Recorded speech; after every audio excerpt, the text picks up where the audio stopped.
Detik-detik pohon tumbang terekam kamera warga saat hujan deras disertai angin kencang terjadi di wilayah Wellery, Kendal. Warga yang sedang berteduh di sebuah tenda warung tidak menyangka pohon asem di depannya akan ambruk.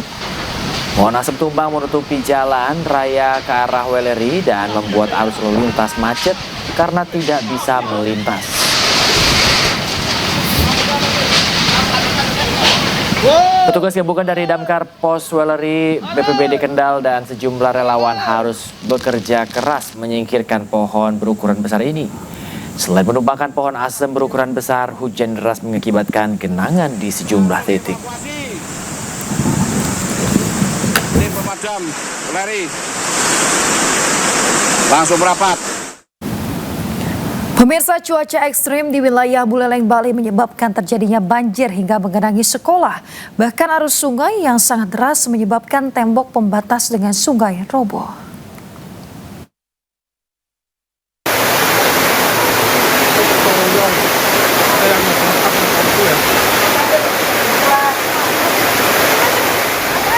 Video amatir merekam hujan deras yang terjadi di wilayah Buleleng, Bali sejak siang hingga sore hari menyebabkan terjadinya banjir. Di wilayah Kecamatan Busungbiu, Buleleng, Bali, SMP Negeri 3 Busungbiu diterjang air deras hingga menyebabkan area sekolah terendam. Ini situasinya ya agak sedikit dengan ruang kelas.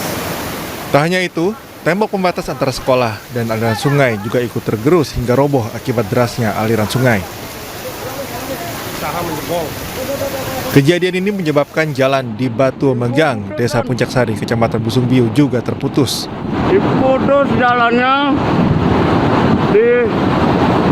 ke jalan Batu Menggang, Ton. Cuaca ekstrim menyebabkan terjadinya tanah longsor di wilayah ini hingga menyebabkan arus lalu lintas jalur Buleleng Pupuan lumpuh karena material longsor menutupi seluruh badan jalan. Dari Buleleng, Bali, Pande, iNews melaporkan.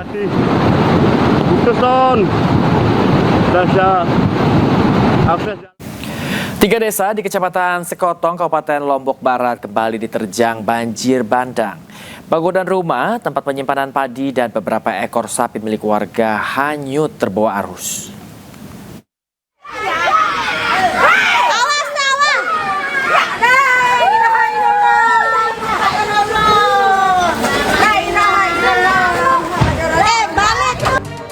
Sebuah rumah tempat penyimpanan padi terseret banjir di Kecamatan Sekotong, Kabupaten Lombok Barat, Nusa Tenggara Barat.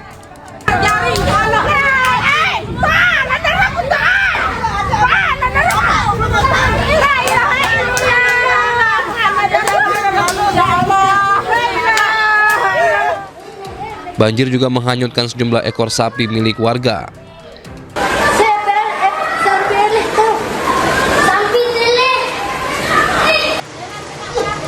Selain itu, banjir juga menyebabkan sejumlah fasilitas kesehatan dan pendidikan warga lumpuh. Sedikitnya 3 desa di Kecamatan Sekotong terendam banjir usai hujan lebat mengguyur sejak 2 hari terakhir. Meski saat ini banjir mulai surut, namun warga masih khawatir akan adanya banjir susulan. Itu hanyut semua, bahkan sapi untung ngajak bisa selamat bisa menyelamatkan diri. Ini bisa sampai 1 ton lebih. Nah, saking derasnya air hujan ini, maka ini aja bisa terbawa arus sampai beberapa meter. Menurut data BPBD Lombok Barat, jumlah warga terdampak banjir sebanyak 2.300 kepala keluarga dan sebagian sudah dievakuasi ke posko pengungsi. Dari Lombok Barat, Nusa Tenggara Barat, Muzakir, iNews melaporkan. Pemirsa, intensitas hujan tinggi membuat rumah di 26 desa di Kudus, Jawa Tengah terendam banjir. Akibatnya ratusan orang mengungsi di 4 posko pengungsian. Banjir masih melanda salah satu desa di Kecamatan Jati Kudus, Jawa Tengah. Ketinggian yang merendam rumah warga semakin meningkat, bahkan ada yang mencapai hampir 1 meter. Meski begitu, sebagian besar warga memilih untuk bertahan di rumah masing-masing dan enggan untuk dievakuasi ke pengungsian. Banjir ini merendam 18 RT di 5 RW dengan total warga terdampak mencapai 3.500 orang. Saat ini desa sudah menyiapkan lokasi pengungsian dan mendirikan dapur umum. Semuanya sekitar 3.500-an terdampak banjir. Seluruh warga saya sekitar 3.500. Untuk ini mitigasi bencana Pak, apakah sudah disiapkan dari mulai dapur umum, posko, dan kira-kira titiknya di mana Pak? Titiknya ini pengungsian di Gedung Muslimat Loram Kulon Mas, Jetis Kapuan sementara. Karena di wilayah kami tidak ada tempat untuk membuat dapur umum maupun untuk tempat pengungsian semuanya. Data BPBD Kabupaten Kudus menyebutkan saat ini ada 26 desa di 6 kecamatan yang terdampak banjir. Sedikitnya 48.000 jiwa terdampak, sementara jumlah pengungsi saat ini mencapai 164 warga. Dari Kudus, Jawa Tengah, Nur Khoirudin, iNews melaporkan. Kementerian Pekerjaan Umum mengidentifikasi penyebab banjir di Provinsi Maluku Utara. Hasil identifikasi di Sungai Ake dan Sungai Ibu, Halmahera Barat ditemukan perubahan alur sungai dan sedimentasi. Hasil identifikasi di sungai, yaitu di Sungai Ake, Halmahera Utara, banjir menyebabkan perubahan alur sungai dan sedimentasi yang berpotensi mengganggu kapasitas tampung sungai. Sedangkan di Sungai Ibu, Halmahera Barat, banjir akibatkan kerusakan di tebing dan muara anak sungai, berpotensi perparah banjir jika tidak segera ditangani. Untuk memaksimalkan penanganan pasca banjir, PMK Halmahera Barat, Maluku Utara memperpanjang masa tanggap darurat hingga 27 Januari 2026. Sementara Pemkab Halmahera Utara mencabut status tanggap darurat kecuali di Loloda Utara. Faktor penyebab banjir-banjir yang terjadi saat ini di daerah ini. Pertama, memang curah hujan yang cukup tinggi, ya, kurang lebih 135 mm per hari, ya. Itu sudah termasuk kategori hujan. Pemirsa, pemerintah melalui Kementerian Pertanian memulai penanaman perdana padi di Desa Pintomakur, Muara Batu, Aceh Utara pasca banjir bandang akhir 2025 lalu. Kegiatan ini menandai awal pemulihan lahan persawahan terdampak bencana. Pemirsa, Menteri Pertanian Andi Amran Sulaiman menyebut total kerusakan lahan sawah akibat banjir bandang di Aceh, Sumatera Utara dan juga Sumatera Barat mencapai 98.002 hektar. Aceh menjadi wilayah terdampak terluas dengan 54.233 hektar di 21 kabupaten kota. Kemudian Sumatera Utara mengalami kerusakan seluas 37.318 hektar di 15 kabupaten kota, sedangkan Sumatera Barat tercatat 6.451 hektar di 14 kabupaten kota. Pemerintah menyatakan pemulihan lahan sawah akan dilakukan secara bertahap, dimulai dari area dengan kerusakan ringan, serta melibatkan petani dalam program padat karya. Secara nasional yang rusak berat tadi bukan nasional, Aceh saja itu 5-10%, enggak terlalu besar, dan sekarang sudah produksi kembali. Nanti kita lihat situasinya. Yang jelas fokus hari ini supaya berproduksi cepat. Tembus hutan, medan berlumpur dan juga tebing yang curam, pemirsa, polisi salurkan logistik ke Desa Sikundo, Aceh Barat, Aceh, yang terisolir akibat bencana banjir bandang.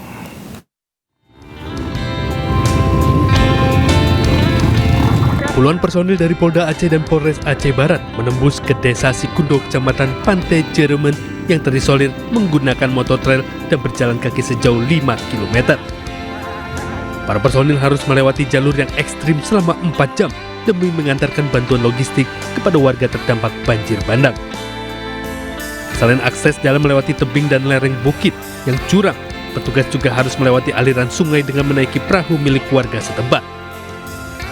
Para personil akhirnya tiba dan langsung menyalurkan bantuan berupa bahan pangan dan sembako kepada warga yang terisolasi akibat banjir dan longsor. Terima kasih banyak yang telah memberi bantuan kepada kami masyarakat Kampung Sikundo. Semoga kami mendapat manfaat yang sangat banyak untuk kami. Kita kirim 40 paket yang terdiri dari pangan berupa beras, kemudian minyak goreng, sarden, mie instan, autan, kemudian biskuit, kemudian selimut, untuk sandangnya selimut, sarung, baju laki-laki dan perempuan, serta makanan cepat saji. Polisi memastikan upaya distribusi bantuan akan terus dilakukan. Dari Kabupaten Aceh Barat Aceh, Afsah Ainus melaporkan. Pemirsa, bantuan Presiden Republik Indonesia tiba di Aceh. Alat berat dan mobil air bersih siap mempercepat penanganan bencana.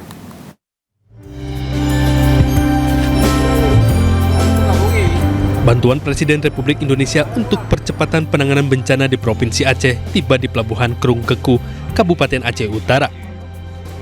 Bantuan strategis ini diangkut menggunakan kapal Adri 53 dan disambut langsung oleh Pangdam Iskandar Muda Maijen TNI Joko Hadi Susilo bersama jajaran terkait.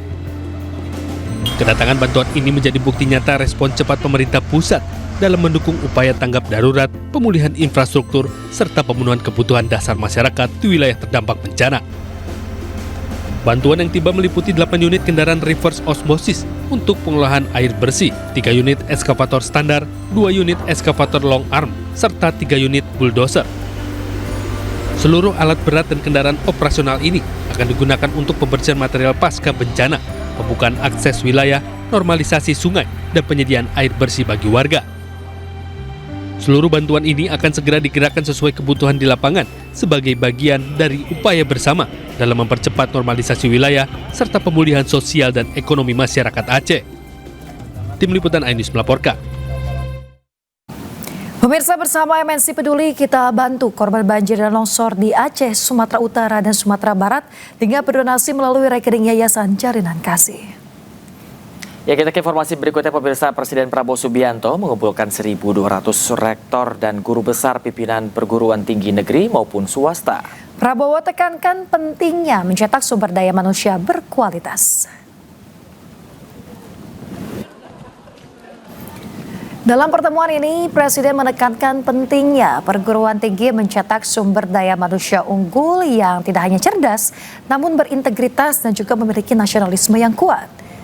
Diketahui dalam diskusi mencakup berbagai isu strategis pendidikan tinggi dan juga kalimat ini menegaskan komitmen Presiden Prabowo Subianto dalam menempatkan pendidikan tinggi dan penguatan sumber daya manusia sebagai pilar utama pembangunan nasional menuju Indonesia Emas 2045.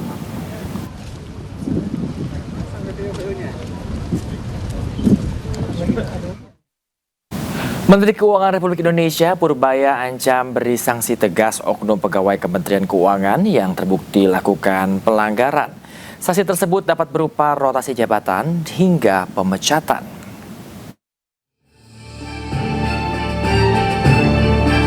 Menteri Keuangan Republik Indonesia Purbaya Yudi Sadewa akan melakukan evaluasi menyeluruh terhadap pegawai Direktorat Jenderal Pajak dan membuka peluang rotasi hingga merumahkan oknum pegawai yang melakukan penyelewengan.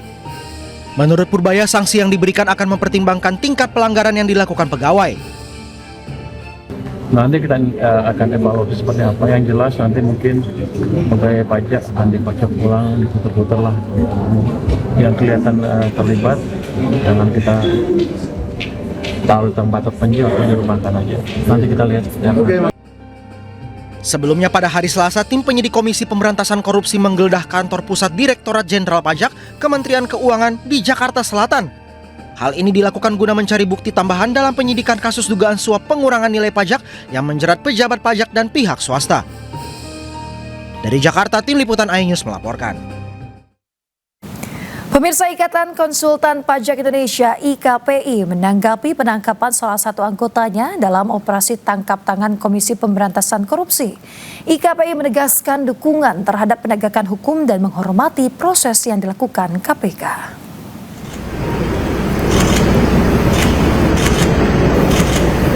Pemirsa, Ikatan Konsultan Pajak Indonesia membenarkan anggotanya berinisial AKS terjaring OTT KPK terkait dugaan suap di kantor pelayanan pajak Pratama Jakarta Utara. IKPI menyatakan organisasinya menghormati proses hukum yang sedang berjalan dan menyerahkan sepenuhnya penanganan kasus kepada KPK. Terkait dengan status keanggotaan AKS, pihaknya masih menunggu keputusan Dewan Kehormatan sesuai dengan mekanisme organisasi. IKPI menilai pencegahan praktik penyimpangan memerlukan penguatan regulasi, termasuk melalui rancangan undang-undang konsultan pajak guna memberikan kepastian hukum. Untuk terus melakukan apabila yang bersangkutan dinyatakan bersalah, maka akan dikenakan sanksi perkumpulan sebagaimana diatur pada pasal 34 anggaran rumah tangga. Yang kedua, IKP juga telah menugaskan Departemen Advokasi dan Bantuan Hukum untuk segera berkomunikasi dengan yang bersangkutan atau keluarganya sebagai upaya memberikan bantuan hukum kepada anggota yang terlibat kasus pidana perpajakan dalam menjalankan profesinya.